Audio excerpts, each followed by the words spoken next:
On Saturday, Israel's army cut all supplies of humanitarian aid to North Gaza, emptying out the area and demanding that the more than 400,000 civilians still there move to the south immediately. In what some have called the most intense shelling of the war so far, Israel's army has used warplanes, drones, and tanks to hit key areas in Jabalia, Beit Lahia, and Beit Hanun.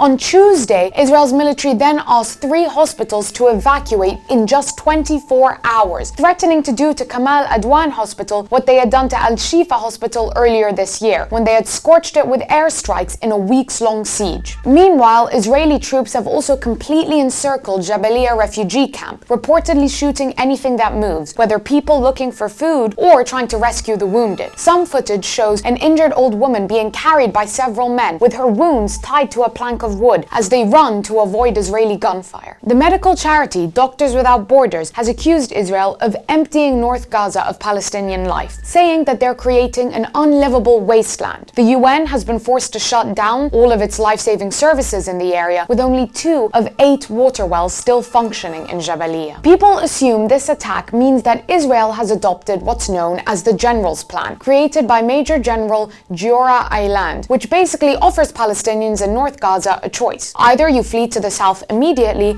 or you stay under Israeli siege and have to ultimately surrender or starve. This plan has political support as the only way for Israel to establish military control in the north, and several government ministers have pressured Netanyahu to adopt it throughout August and September. One politician who has celebrated the plan is Likud member and lawmaker Avichai Boron, who said that this plan answered the demands of dozens of lawmakers and that he was awaiting the second stage, where the removal of humanitarian aid would finally force Hamas to break. The plan has also become more popular as Israel has escalated its attacks on Lebanon, bombing several southern cities, including Yarun, Saida, Sur, and Bin Jbeil, while ordering UN peacekeeping forces to leave and establishing a forward operating base nearby. Many have drawn parallels in the way that just as senior Israeli ministers called to cleanse all of Gaza north of the Netzarim corridor, they have also called to cleanse all of southern Lebanon south of the Litani River, and call to create closed military zones in both areas. While hundreds of thousands have been displaced by this and hundreds of thousands more stand to be displaced, Israel has ignored calls for a ceasefire, seeing the cleansing of neighboring Palestinian and Lebanese territory as the only way to establish full control of surrounding areas. While several in Israel call for buffer zones at the least and full-blown settlements at the most, many fear that they will establish a long-term military presence in these areas and that residents will be permanently cleansed from their homes, if there even remain any homes to speak of, in what some are warning could be a repeat of 1948 all over again.